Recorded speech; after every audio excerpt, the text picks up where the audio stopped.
Dear students, मैं हूं मुदिता और आप सभी का स्वागत है मुदिता आईएएस वॉरियर्स पर। क्लास 10th की वर्कशीट नंबर 32 सॉल्व करने वाले हैं आज हम। और ये वर्कशीट 17 सितंबर 2020 की वर्कशीट है जो आपको 17 सितंबर को सॉल्व करके सबमिट करनी है। आज हम जो वर्कशीट में क्वेश्चंस करेंगे विद एक्सप्लेनेशन, सारे आंसर आपको वीडियो के एंड में प्रोवाइड करा दिए जाएंगे। साथ ही साथ आपको आंसर एग्जाम में कैसे लिखना है वो भी मैं आपको इसी वीडियो में बताऊंगी कि आपको बोर्ड एग्जाम में आंसर्स कैसे लिखने हैं और कितनी आंसर्स की लेंथ होनी चाहिए, और विद एक्सप्लेनेशन आपको आंसर प्रोवाइड भी करा दिए जाएंगे। तो देखिए, हम लोग जो वर्कशीट में चैप्टर पढ़ रहे थे वो ज्योग्राफी पढ़ लिया हमने, इकोनॉमी पढ़ लिया, ठीक है। आज हम चैप्टर स्टार्ट करने वाले हैं हिस्ट्री का, यानी इतिहास का। और इतिहास में ये जो चैप्टर है बहुत इंपॉर्टेंट है आपके एग्जाम के पॉइंट ऑफ व्यू से भी और आपकी नॉलेज के पॉइंट ऑफ व्यू से भी, ठीक है। तो जो चैप्टर का नाम है, फर्स्ट चैप्टर है आपके हिस्ट्री का, यूरोप में राष्ट्रवाद। बेटा, अगर आप लोग सोचते हैं कि आप सिर्फ वर्कशीट सॉल्व कर लेंगे काम हो गया, तो काम नहीं हुआ, क्योंकि आपके एग्जाम को बहुत कम टाइम रह जाएगा और आप अलग से पढ़ाई नहीं कर पाएंगे। इसलिए साथ साथ वर्कशीट करते हैं, साथ साथ चैप्टर को पढ़ते चलिए, समझते चलिए, याद भी करते चलिए, सारा काम साथ साथ करेंगे। देखिए, यूरोप में राष्ट्रवाद जो है उसी को आज हम थोड़ा सा पढ़ेंगे और कॉन्सेप्ट को समझेंगे। जो राष्ट्रवाद क्या होता है और यूरोप में किस प्रकार से राष्ट्रवाद पनपा। अगर मैं बात करती हूँ यूरोप की, तो यूरोप एक कंट्री नहीं है, यूरोप में कई सारी कंट्रीज, बहुत सारे देश शामिल होते हैं। और आपको पता होगा कि जैसे भारत उपनिवेश था, यानी भारत किसी का गुलाम था, इसी तरीके से बहुत सारे विश्व में देश थे उस समय जो किसी ना किसी के गुलाम थे। एक एक देश ने क्रांति करी, आज़ाद हुआ और फिर एक एक देश में लोकतंत्र स्थापित हुआ। यानी जो हम भारत की स्थिति आगे पढ़ेंगे तो उससे पहले आपको विश्व की स्थिति पता होनी चाहिए, यूरोप की स्थिति पता होनी चाहिए। तो देखिए, सबसे पहले आपको बताया गया है यूरोप में राष्ट्रवाद का क्रमिक विकास, यानी यूरोप में राष्ट्रवाद का विकास किस तरीके से हुआ उसको एक क्रम श्रृंखला में दिखाया गया है। सबसे पहले तो मैं आपको बोलूँगी कि राष्ट्रवाद का अर्थ क्या होता है ये मुझे बताइए, क्योंकि जब तक आपको शब्द का अर्थ ही नहीं पता होगा तब तक आगे आपको पूरा कॉन्सेप्ट समझ में नहीं आएगा। राष्ट्रवाद का मतलब होता है राष्ट्र के लिए राष्ट्रहित की भावना, अपने देश के लिए देशभक्ति की भावना, प्रेम की भावना, एक मिलाव की भावना। जैसे अभी आप किसी देश में घूमने के लिए जाते हो, जो वहाँ पे अगर आपसे कोई पूछे आप कहाँ से आए हैं तो आप बोलते हैं इंडिया से। इंडिया के बारे में कोई बोले तो आप एक यूनिटी में आ जाते हैं, मतलब एक साथ मिलकर देशभक्ति की भावना आती है ना, तो वो राष्ट्रवाद की भावना है। ये भावना कैसे जन्मी? पहले सबको ऐसा नहीं था कि सबके अंदर राष्ट्रवाद की भावना बहुत पहले से है। ये किस प्रकार से राष्ट्र भावना की विकास हुआ है वो सारा हम देख रहे हैं किसमें? यूरोप में। तो सबसे पहले हम देखते हैं कि यूरोप में क्या होता है। यूरोप में फ्रांसीसी क्रांति, फ्रांस में एक क्रांति होती है जो कब होती है? 1789 में होती है, और जिसको ये एक नींव कहा जाता है कि यहीं से प्रारंभ होता है क्रांति का। और फ्रांस के बाद धीरे धीरे अलग और भी देशों में ये चीज़ आगे आती है, और जो युवा वर्ग था, पढ़ा लिखा युवा वर्ग था, वो धीरे धीरे सब लोग अपने अपने देश में क्रांति की बातें करने लगते हैं। तो 1789। इसके बाद दूसरा कदम क्या होता है? नागरिक संहिता। नागरिक संहिता आती है 1804 में। नागरिक संहिता क्या था कि नागरिकों के हित के लिए कुछ चीज़ें लगाई गई, कुछ चीज़ें, कुछ कानून नियम बनाए गए, जिसे नागरिक संहिता कहा गया। नंबर 3 था वियना की संधि। इसके बाद एक संधि होती है जो होती है 1815 में। ये संधि क्या थी, सब चीज़ों के बारे में थोड़ा थोड़ा पढ़ेंगे। अभी आपको क्रम देखना है कि पहले ये घटना हुई, इसके बाद ये घटना, इसके बाद ये घटना। आपको पहले क्रम पता होना चाहिए, फिर एक एक घटना के बारे में हम डिटेल में पढ़ने वाले हैं। उदारवादियों की क्रांति। उदारवादी क्या होता है वो भी हम देखेंगे। उदारवादी विचारधारा क्या होती है, ठीक है। लिबरलाइजेशन कहते हैं अंग्रेजी में इसे। तो लिबरलाइजेशन यानी उदारवादी 1848 में। इसके बाद जर्मनी का एकीकरण, उसके बाद इटली का एकीकरण, यानी राष्ट्रों को तोड़े हुए राष्ट्रों को साथ में लाना। तो ये क्रम है यूरोप में राष्ट्रवाद का उदय का, क्योंकि यूरोप जो है बहुत सारे देशों से मिलकर बना था। किस प्रकार से जर्मनी में होता है, किस प्रकार से इटली में होता है, किस प्रकार से फ्रांस में क्रांति होती है, और ये सारी घटनाएं मिलाकर किस प्रकार से पूरा राष्ट्रवाद को जन्म देती हैं, वो हम समझने वाले हैं।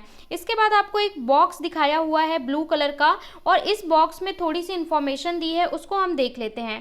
कह रहे हैं कि फ्रांसीसी क्रांति के आरंभ से ही फ्रांसीसी क्रांतिकारियों ने ऐसे कदम उठाए जिनसे फ्रांसीसी लोगों में एक सामूहिक पहचान की भावना पैदा हुई। यानी जब कोई लड़ाई, कोई चिंगारी, कोई क्रांति होने वाली होती है तो ऐसा नहीं है एक दिन में क्रांति हो गई। अगर आप भारत की बात करेंगे तो भारत क्या एक दिन में आज़ाद हो गया था? 200 साल भारत गुलाम रहा था, 200 ईयर। सोच सकते हैं आप, 2 जनरेशन खत्म हो जाती हैं। तो इतना जो लड़ाइयाँ होती हैं, क्रांति होती हैं, कई साल लगते हैं। तो जो फ्रांस में क्रांति हुई उसमें प्रारंभ से ही लोगों ने कुछ इस तरह के कदम उठाए, कुछ इस तरह के काम किए जिससे लोगों में देशभक्ति, एकजुटता की भावना आई कि हम सब अगर मिलके कुछ चीज़ के लिए लड़े तो हम सब पा सकते हैं। जिसका आप देखेंगे कि हमने पिछले जो वर्कशीट में देखा था कि चित्रकारी, यानी जो पेंटर्स होते थे वो चित्रकारी में अपने देश को कोई माता के रूप में दिखाता था, कोई पिता के रूप में, जिससे सब लोगों में जुड़ाव की भावना है कि हमारा ये पूरा देश एक है और हम सब इसी देश की संतान है, इसलिए हमें इसके लिए लड़ना चाहिए अगर इस पर कोई कब्जा कर रहा है। तो इस तरीके से लोगों को साथ में लाया गया। दूसरा क्या था? कविताएं। जैसे कविताएं क्या होती हैं? देश के लिए कविताएं। तो उससे क्या होता है, फिर उसमें दो देशों में लोगों में एकजुटता की भावना आती है कि हम सारे एक ही हैं, हम सबको साथ मिलकर लड़ना है। तो जो फ्रांस में क्रांति हुई, प्रारंभ से ही लोगों ने कुछ ऐसे कदम उठाए कि सब लोग एक राष्ट्रवाद की भावना के साथ जुड़ सकें।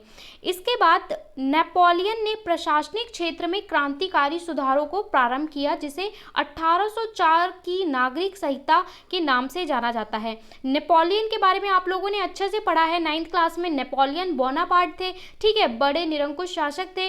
नागरिक संहिता लाई गई थी इनके टाइम में। इसके अलावा यूरोप में 19वीं सदी के शुरुआती दशकों में राष्ट्रीय एकता से संबंधित विचार उदारवाद से करीब जुड़े हुए थे। इसके बाद जब 1900 का समय आता है शुरुआती में, तब राष्ट्रवाद से जुड़ी हुई उदारवादी विचारधारा आती है। उदारवाद का क्या मतलब होता है? उदारवाद का मतलब होता है कि भैया सबको साथ लेके चलना है, सबको बराबरी देनी है, सबको अधिकार देना है, ठीक है। ऐसा ना हो किसी एक का अधिकार हो, सबको अधिकार दीजिए और सबको बराबरी दीजिए, सब लोग मिलजुल कर व्यापार करें, ठीक है, और पूरा सब लोग बेनिफिट भी सबको हो, फायदा भी सबको हो। ये होता है उदारवाद, लिबरलाइजेशन, ठीक है। थोड़ा नियत बरतो। इसके बाद आगे देख लेते हैं। यहाँ पे आगे आपको 2 कॉलम्स दिखाए हुए हैं। देखिए, नंबर 1 कॉलम में दिखाया हुआ है फ्रांसीसी क्रांति एवं राष्ट्रवाद।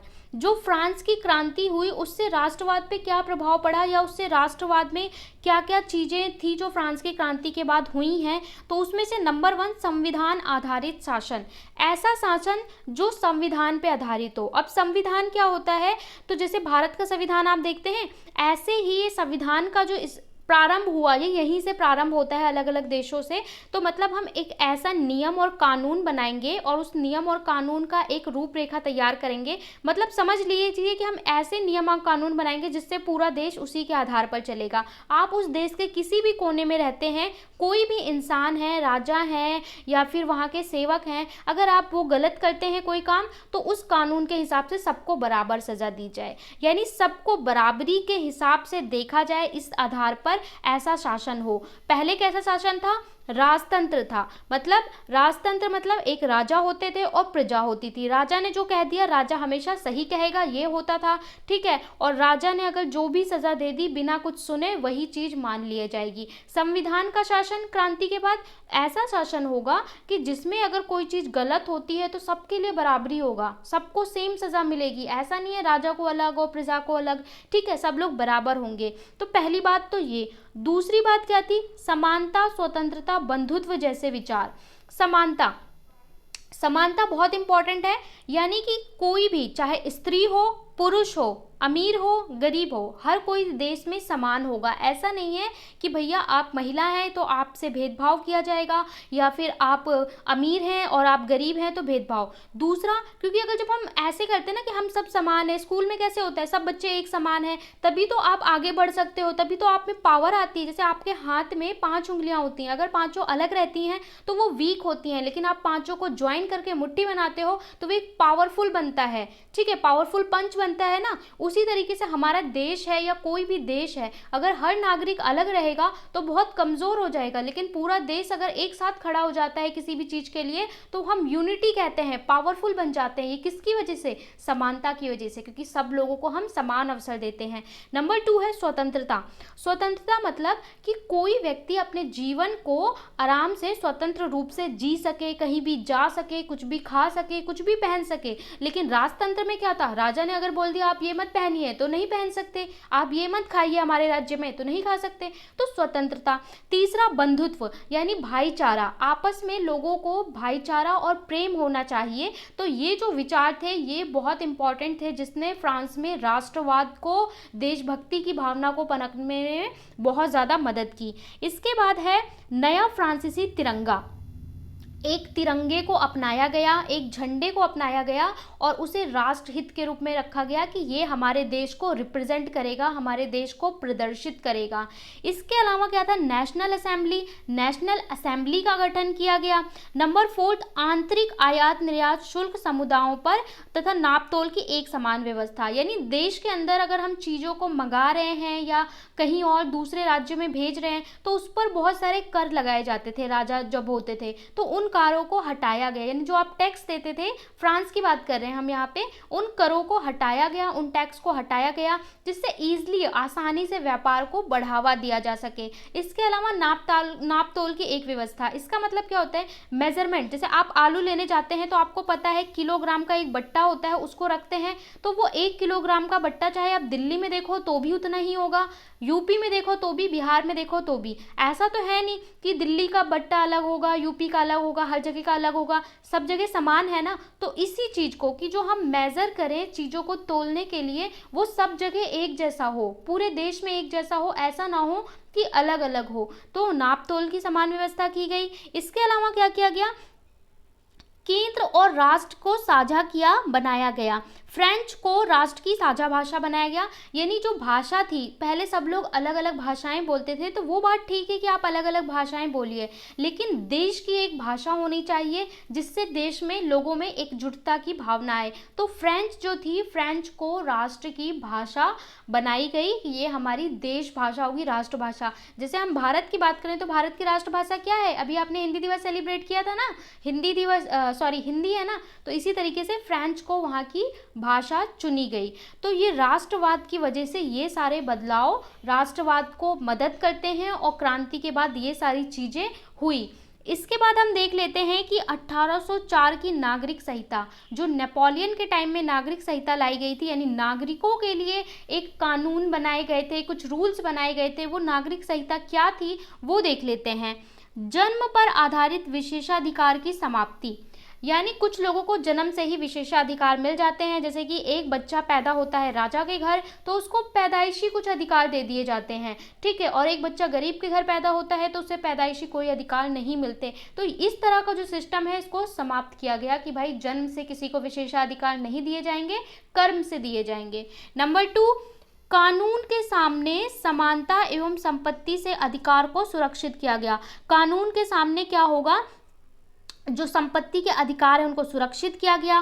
प्रशासनिक विभाजनों को सरल बनाया गया। यानी प्रशासन में कोई भी तरह का जो विभाजन किए जाएंगे, ब्रेकिंग की जाएगी, और जो राजतंत्र होगा उसको थोड़ा सरल बनाया गया। सामंती व्यवस्था को समाप्त किया गया। सामंती व्यवस्था क्या होती थी कि एक जमींदार होते थे, व्यापारी होते थे, और उन जमींदारों के पास बहुत सारी जमीनें होती थी और उनके अंडर में लोग काम करते थे। तो ये जो सामंती व्यवस्था थी इसको समाप्त किया गया। किसानों के भू दासत्व जागीरदारी शुल्कों से मुक्ति। कुछ लोगों, किसानों को क्या होता था, दास बना लिया जाता था, गुलाम बना लिया जाता था उम्र भर के लिए, और उनसे काम करवाते थे, उनको कोई पैसे नहीं देते थे, उनको दास। ये जो दास व्यवस्था व्यवस्था थी किसानों की, मतलब तुम उनसे काम भी करवा रहे हो, पैसे भी नहीं दे रहे हो, तो ये जो दास व्यवस्था चली आ रही थी इसको समाप्त किया गया। जमींदार जो होते थे बहुत ज़्यादा शुल्क लेते थे, बहुत ज़्यादा टैक्स लेते थे, उसको समाप्त किया गया। शहरों में कारीगरों के श्रेणी संघों के नियंत्रणों को हटा दिया गया। जो शहर में काम करते थे तो उनकी भी श्रेणी बनी होती थी कि एक बंदा होगा और वो हेड होगा और उसके अंडर में सारे लोग काम करेंगे, तो इस तरीके से वहाँ पे भी उनसे बहुत ज़्यादा टैक्स वसूला जाता था। तो इन सारे जो तरीके थे जहाँ पे जनता पे अत्याचार होता था, उन सब चीज़ों को हटाया गया, जिससे लोगों में ऐसा हो कि लोग स्वतंत्र रूप से जी सकें, स्वतंत्र रूप से कमा सकें, खा सकें, खुश रह सकें। तो ये सारे बदलाव किए गए नागरिक संहिता में। इसके बाद देखते हैं उदारवादी। उदारवादी का मतलब मैंने आपको बताया कि उदारवादी का मतलब होता है व्यापार को, जीवन को और ज़्यादा सुगम बनाना, सरल बनाना, लोगों को समानता, स्वतंत्रता की अधिकार देना, ये क्या होती है? उदारवादी विचारधारा होती है। उदारवादी राष्ट्रवाद राजनीतिक एवं आर्थिक क्षेत्र में, तो इसके कुछ पॉइंट दे रखे हैं। सहमति पर आधारित सरकार अर्थात राजतंत्र का अंत, यानी उदारवादी में क्या होता है? राजतंत्र का अंत किया गया। संविधान आधारित शासन, शासन कैसा होगा? संविधान पे आधारित होगा, यानी संविधान एक बनाया गया जिसमें कुछ नियम और कानून बनाए गए और उस नियम और कानून को सब फॉलो करेंगे, जो भी उसको प्रशासन को चलाएगा, प्रशासन का जो भी लीडर होगा, नेता होगा, हर किसी को उस संविधान को मानना होगा। नंबर 3, संसदीय सरकार। जो सरकार होगी वो कैसी होगी? संसदीय, संसद होगा और वहाँ पे प्रतिनिधि होगा। जो भी प्रतिनिधि होगा उसे कौन चुनेगा? जनता चुनेगी, जनता के द्वारा चुने हुए ही प्रतिनिधि होंगे।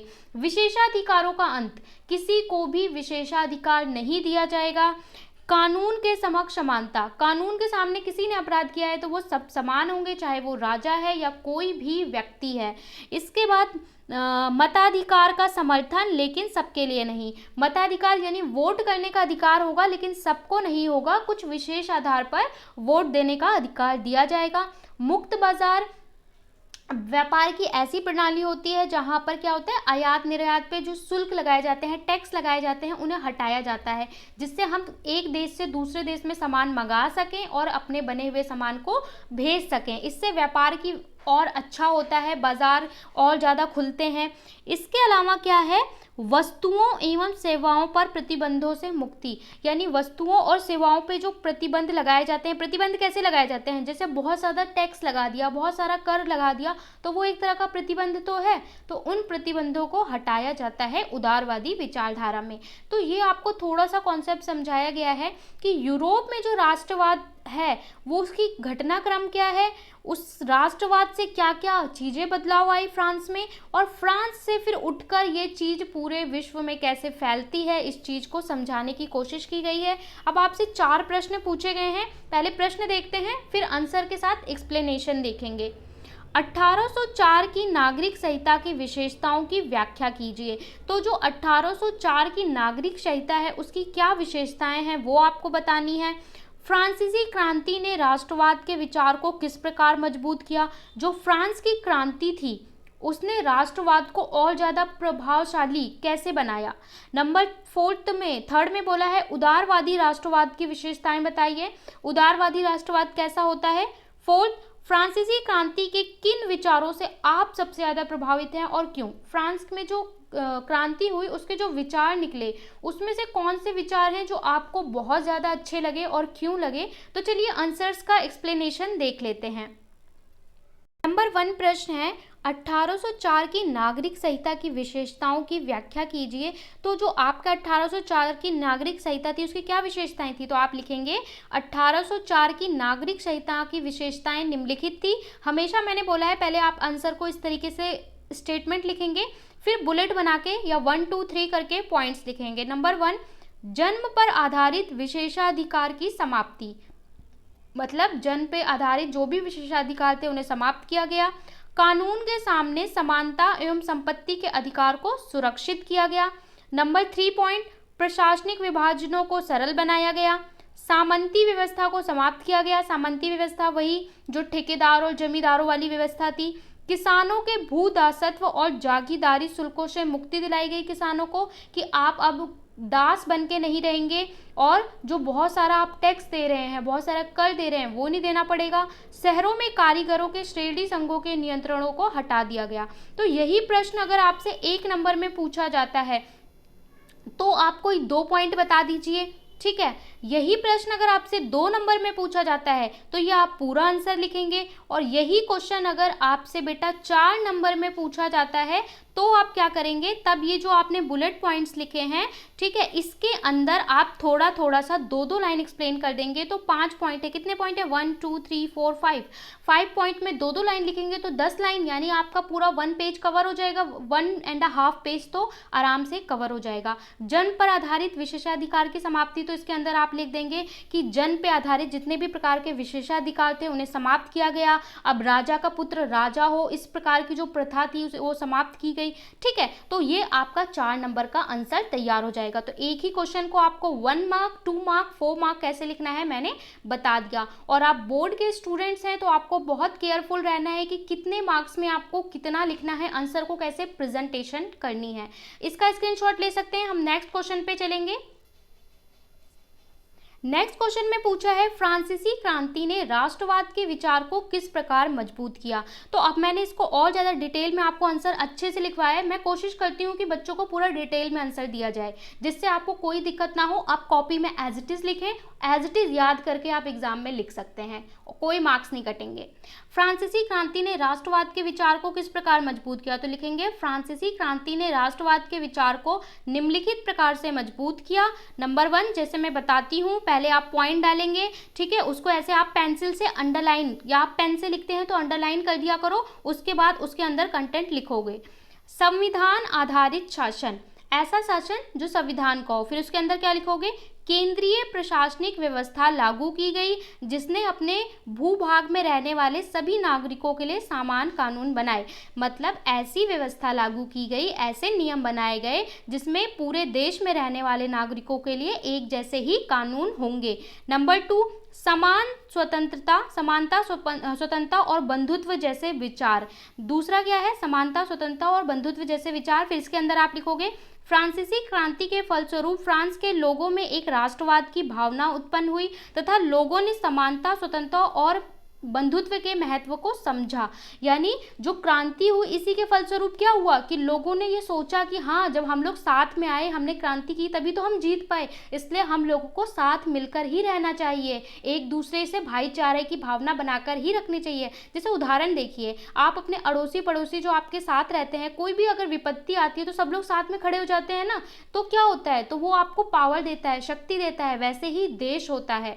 तीसरा, नया फ्रांसीसी तिरंगा झंडा, नया फ्रांसीसी तिरंगा झंडा अपनाया गया। एक नए फ्रांसीसी तिरंगे झंडे को राष्ट्र के रूप में स्वीकार किया गया। तो ये 3 पॉइंट हैं। इसके बाद इसी आंसर को आगे कैरी ऑन करेंगे। नेशनल असेंबली का गठन किया गया।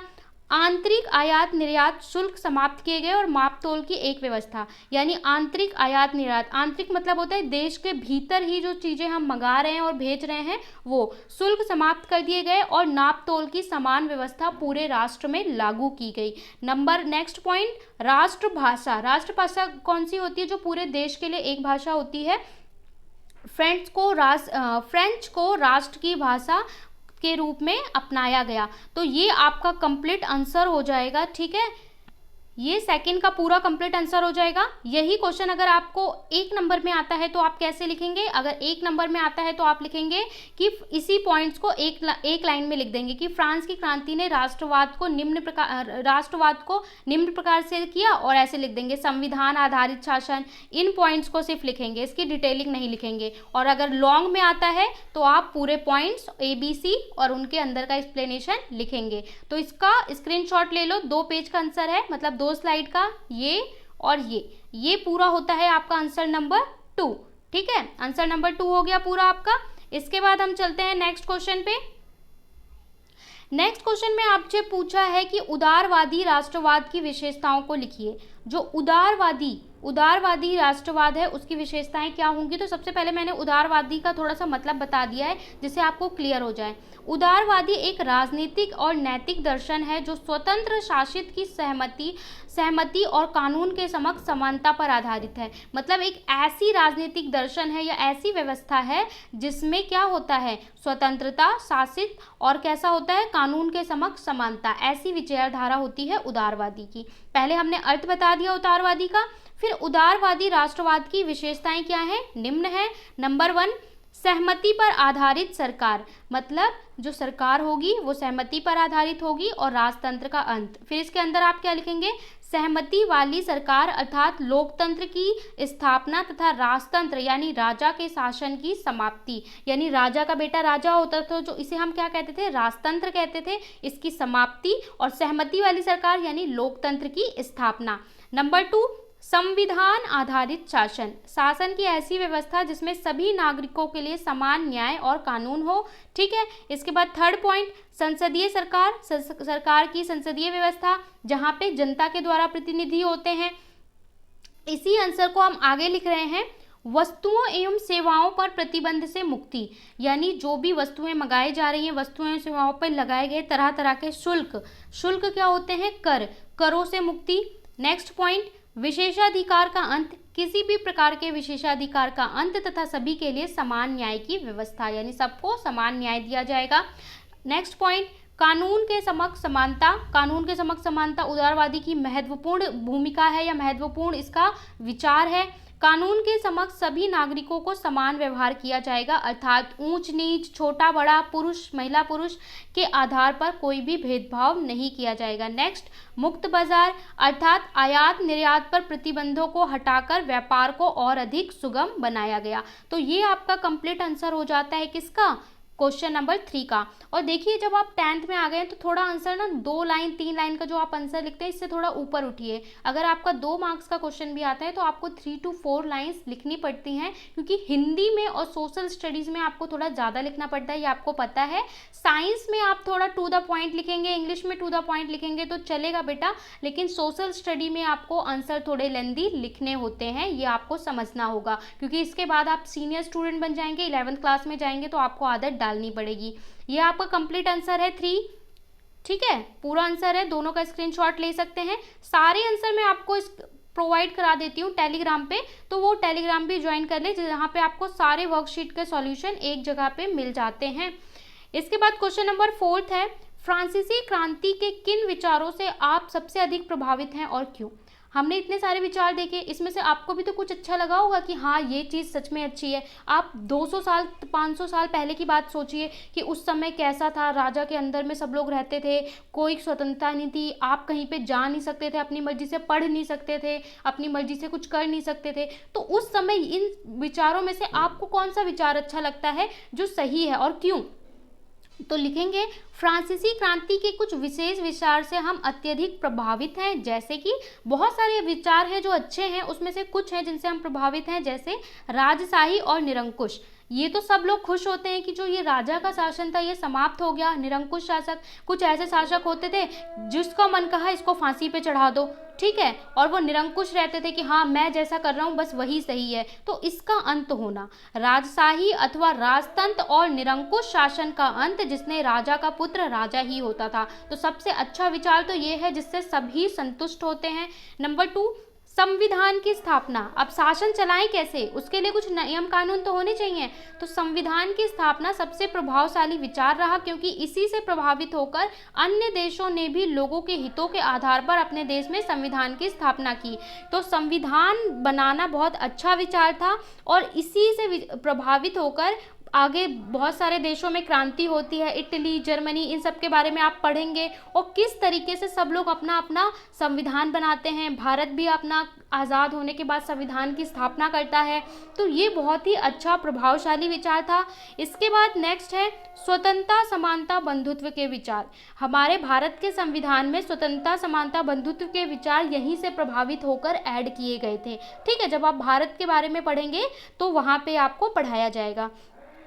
सभी नागरिकों के लिए स्वतंत्रता, बिना किसी भेदभाव, सभी के लिए समान अवसर। स्वतंत्रता क्या होती है? सभी के लिए स्वतंत्रता, बिना भेदभाव के समान अवसर, और बंधुत्व यानी भाईचारे की भावना लोगों में राष्ट्रवाद को जन्म देता है। तो यही जो भावना है लोगों को एकजुट करता है, पास लाता है और लोगों में देश हित की भावना को जन्म देता है। इसलिए हमें ये विचार बहुत अधिक प्रभावित करते हैं। इसके अलावा और भी कोई विचार है जो आपको प्रभावित करता है तो वो आप मेंशन कर सकते हैं। इस आंसर का स्क्रीनशॉट ले सकते हैं।